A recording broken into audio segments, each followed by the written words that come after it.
함께 나눌 하나님의 말씀 빌립보서 2장 5절에서부터 8절까지.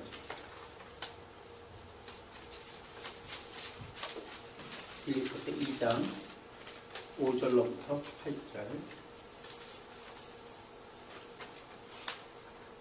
너희 안에 이 마음을 품으라. 곧 그리스도 예수의 마음이니. 6절 시작. 근본 하나님의 본체시나 하나님과 동등됨을 취할 것으로 여기지 아니하시고 오히려 자기를 비워 종의 형체를 가져 사람들과 같이 되었고 사람의 모양으로 나타나셨음에 자기를 낮추시고 죽기까지 복종하셨으니 곧 십자가에 죽으십니다. 거기까지입니다.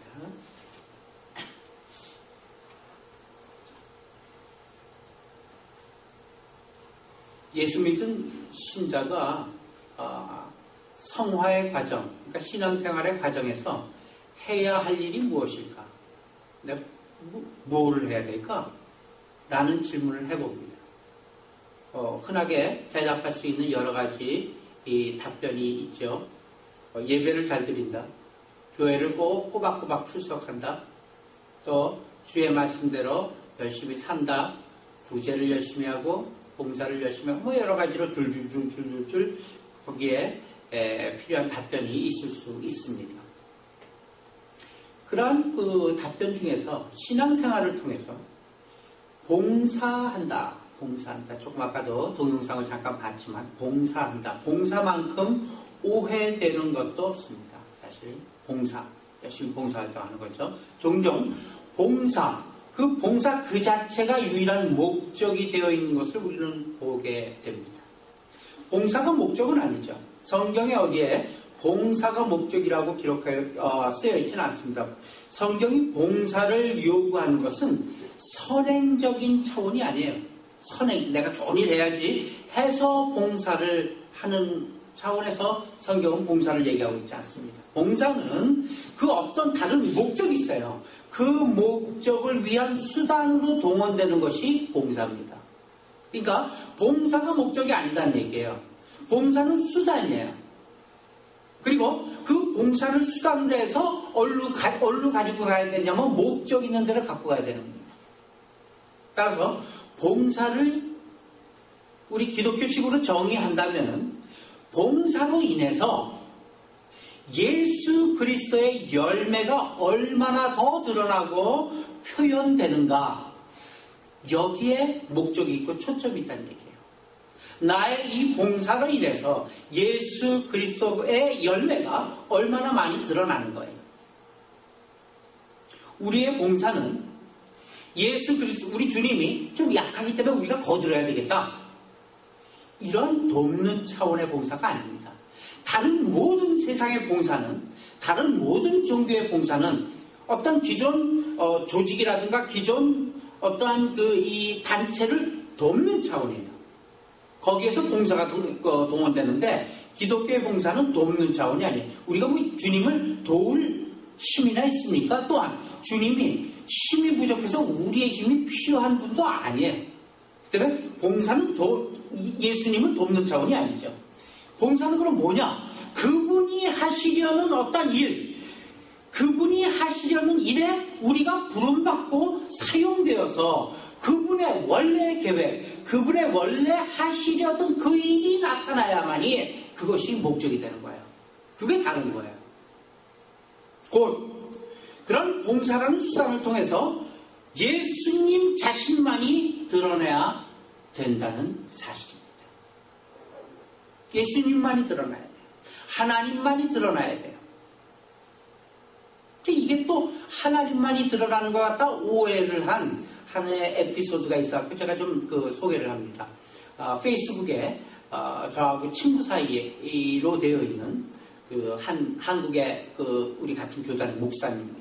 목사님이 페이스북에다가 글을 올려놨는데 좋은 예가 될 것 같아서 제가 인용을 해왔습니다. 똑같이 그냥 카피 앤 페이스트를 해왔는데 한번 들어보세요. 서초역을 지나다가 소위 사랑의 교회 메인 캠퍼스라는 이름의 건물 여기저기에 하나님이 다 하셨습니다 라고 하는 붙여놓은 글귀를 보고 토할 뻔했다. 이렇게서부터 시작돼요. 사랑의 교회는 최근에 원래 큰 예배당이 있습니다만은 최근에 예배당을 크게 확장해서 지었어요. 그래서 거기에 들어간 돈이 무려 3천억 이상이 들어갔습니다. 천문학적인 숫자가 들어가고 그 어마어마한 건물을 짓는 과정에서 이 법도 어기고 그 시민들의 불편도 주고 아주 하여튼 그 여러 구설수가 많이 오르고 지금도 현재도 구설수가 많이 올라있는 시끄러운 교회입니다.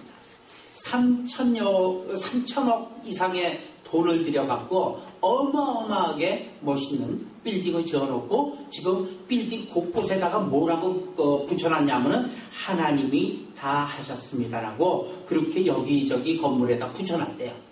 그거를 지나가면서 이 목사님을 보고 토할 뻔했다 이런 얘기입니다. 주어를 자세히 보면 본질을 알 수 있다. 가령 그 유명한 순복음교회 이야기는 조영기라는 사람의 이야기로 기록된다.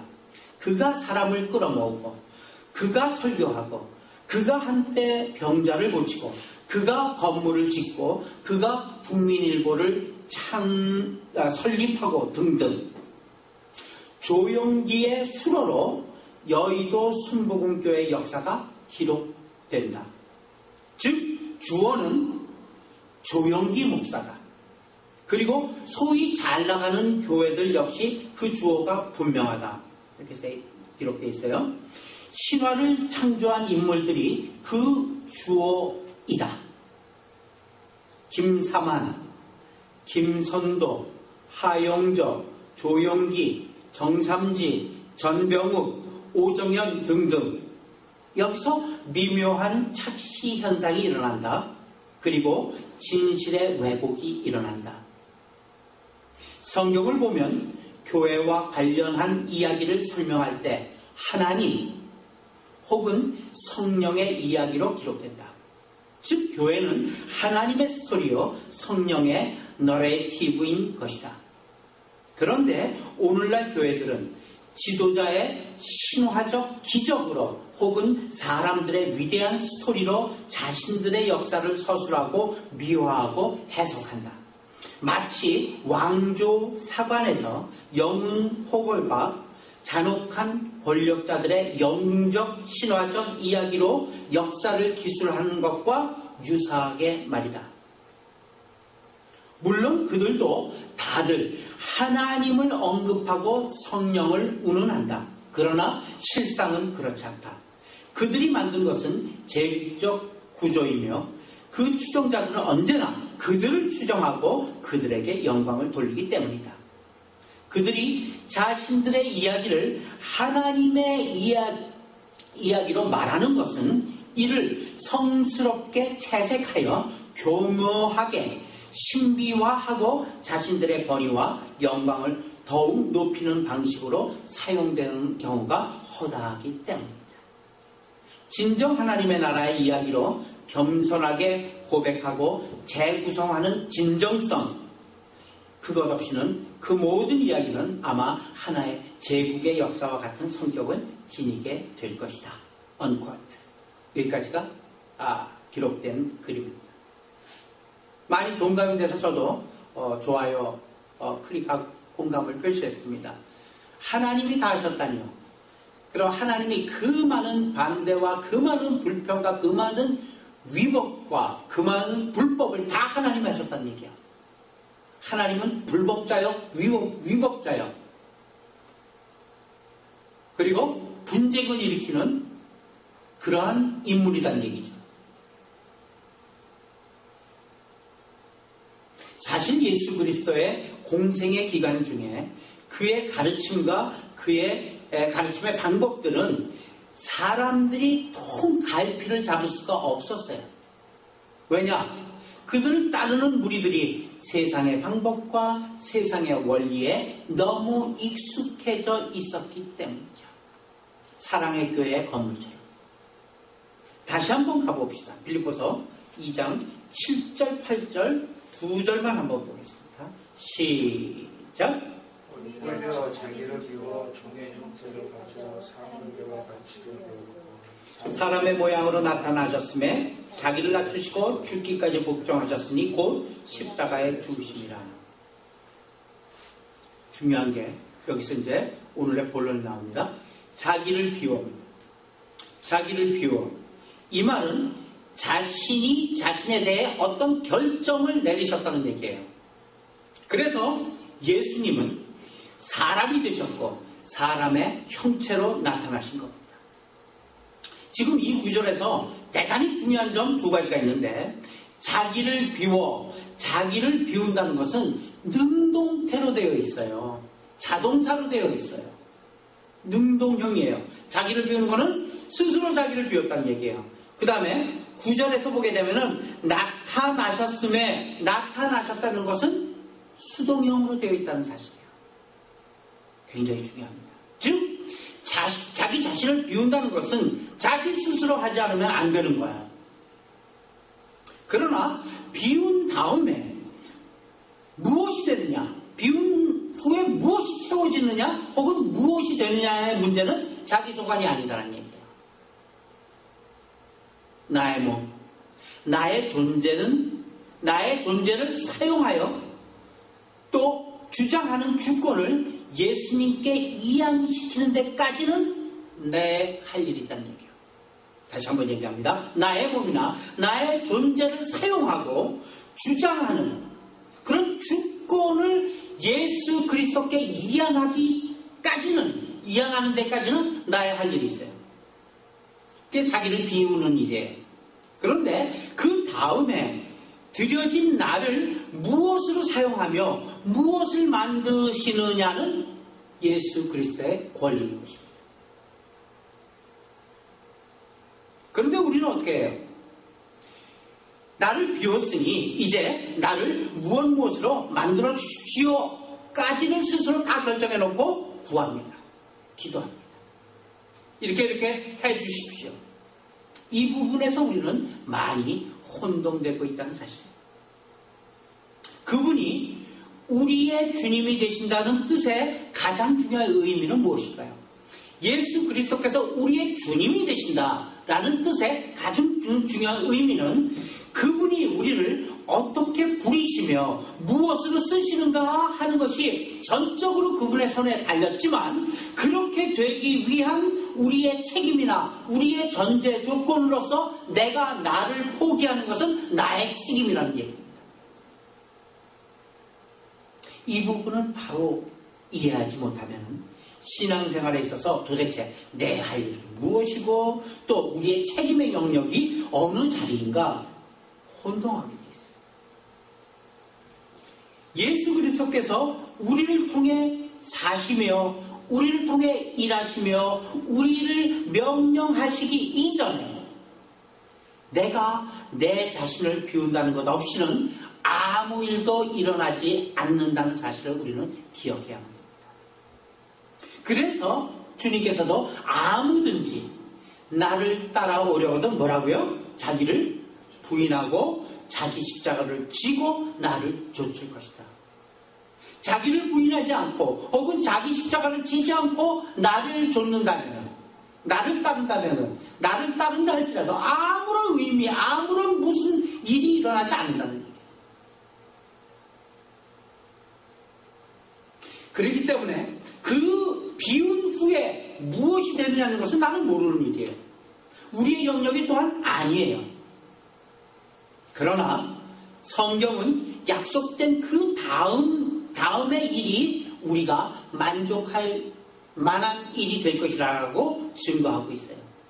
항상 그분에 대한 신뢰와 믿음으로 일생을 걸어가야 하는 것이 우리의 신분이요, 우리의 말하자면은 우리의 그 운명이기 때문에 성경에는 그분이 어떤 분이신가에 대한 묘사가 매우 훨씬 많이 있는 거예요. 왜냐하면 우리가 다 경험하지 못한 것을 미리 성경을 통해서 그분은 이런 분이라는 걸 갖다가 우리한테 알려주고 있는 거예요. 때문에 우리가 앞으로 어떻게 될지는 우리는 모르지만 그러나 믿고 따르라, 이러한 내용이 되는 것이죠.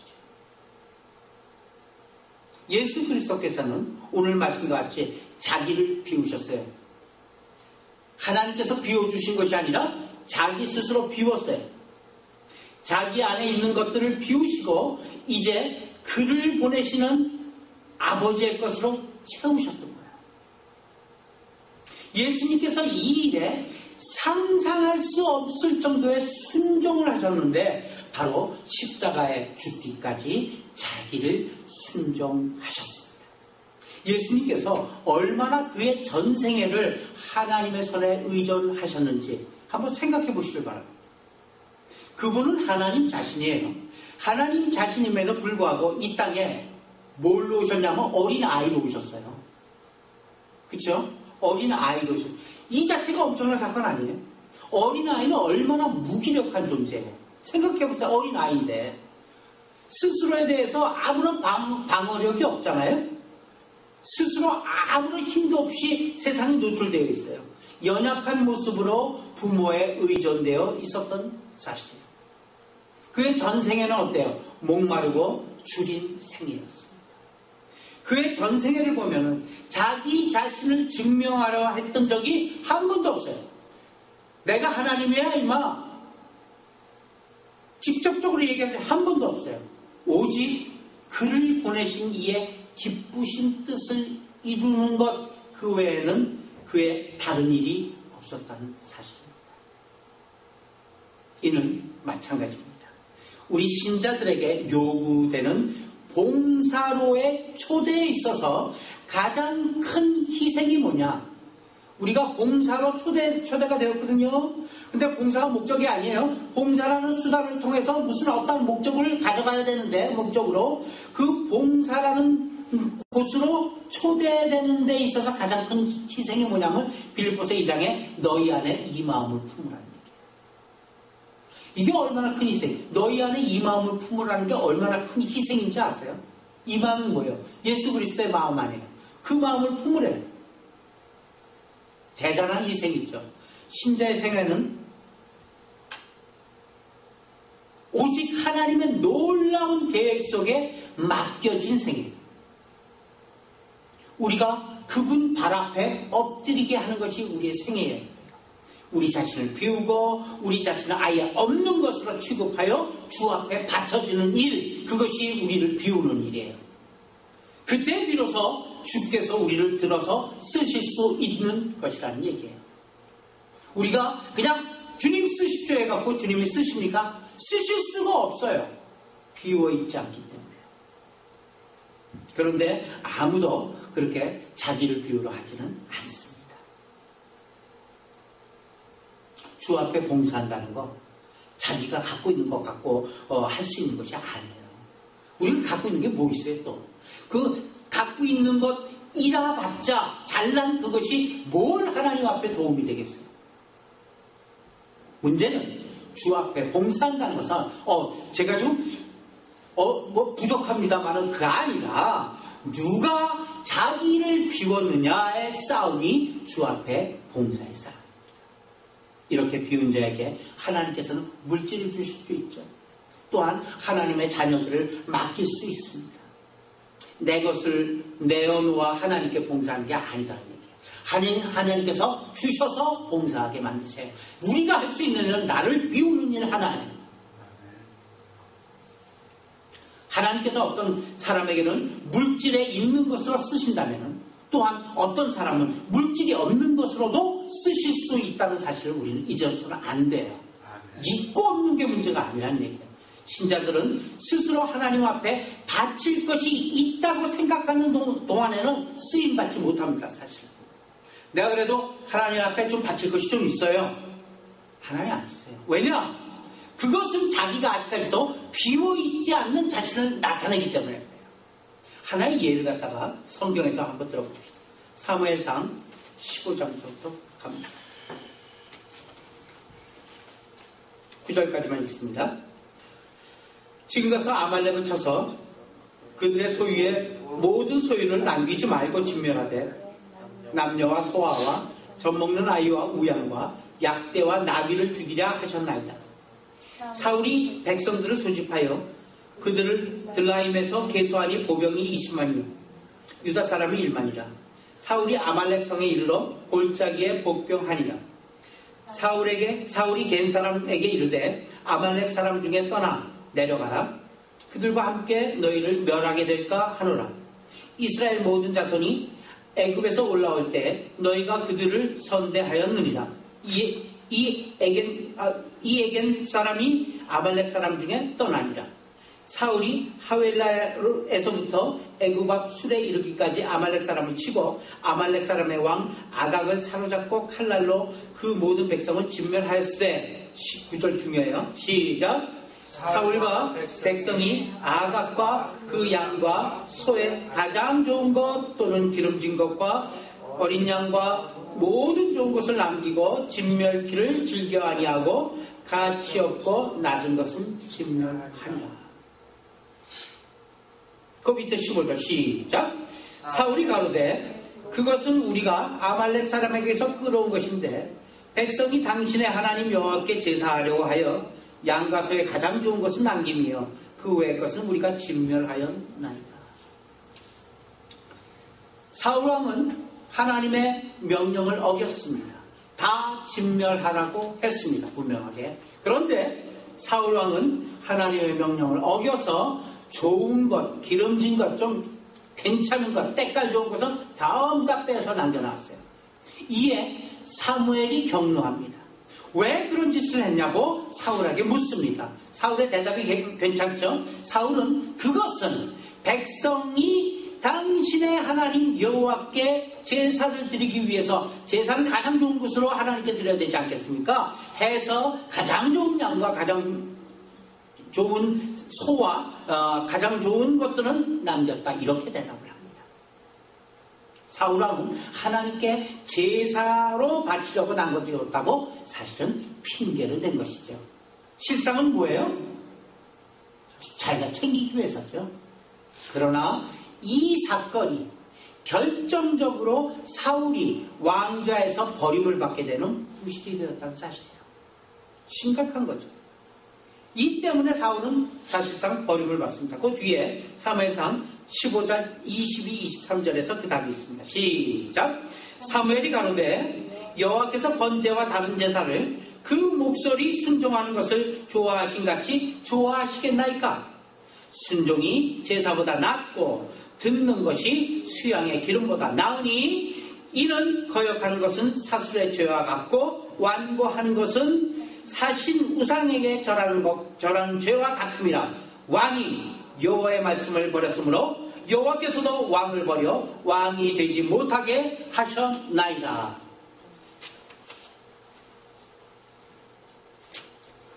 우리가 가지고 있는 것을 하나님을 위해 바치는 것이라고, 하나님을 위해 바치는 것이 봉사라고 그렇게 생각하지 말라는 얘기예요. 우리가 뭘 가진 게 있어요?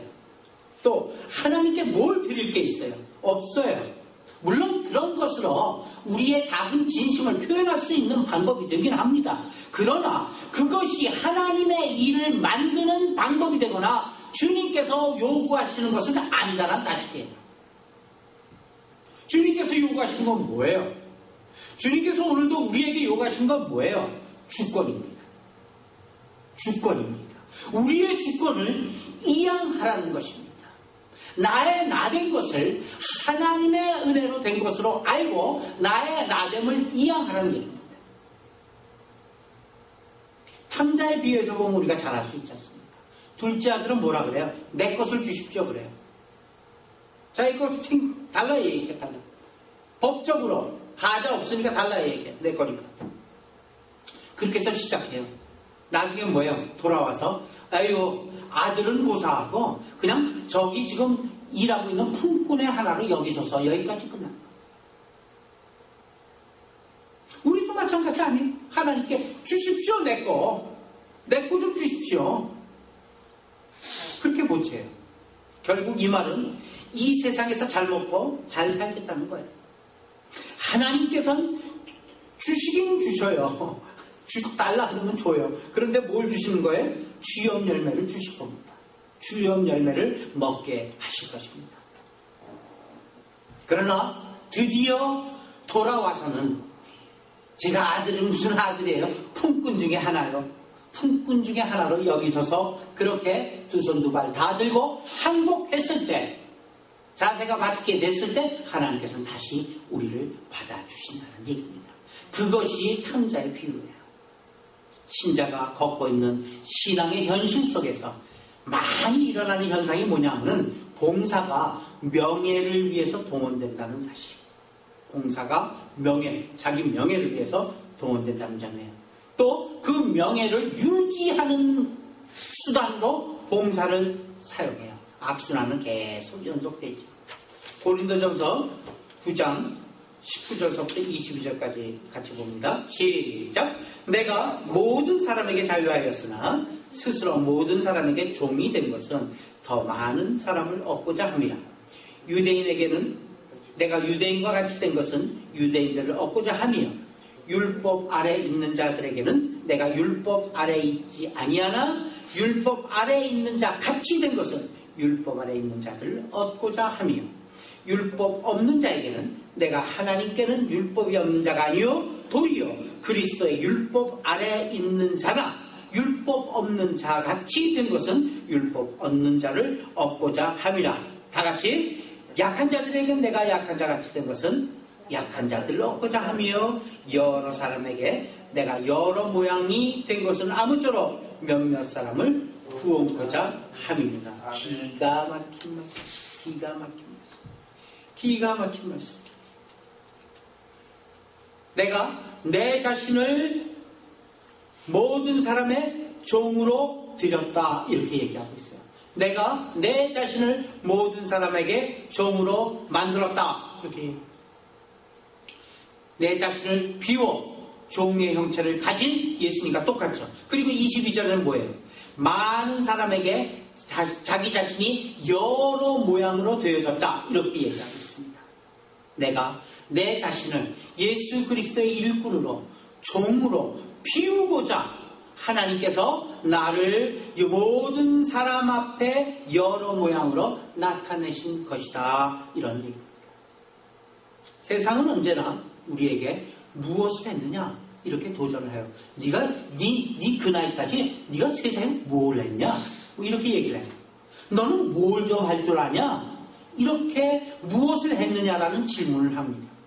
그러나 하나님께서 우리에게 항상 질문하시는 것은 언제나 내가 누구냐라는 거예요. 내가 누구냐.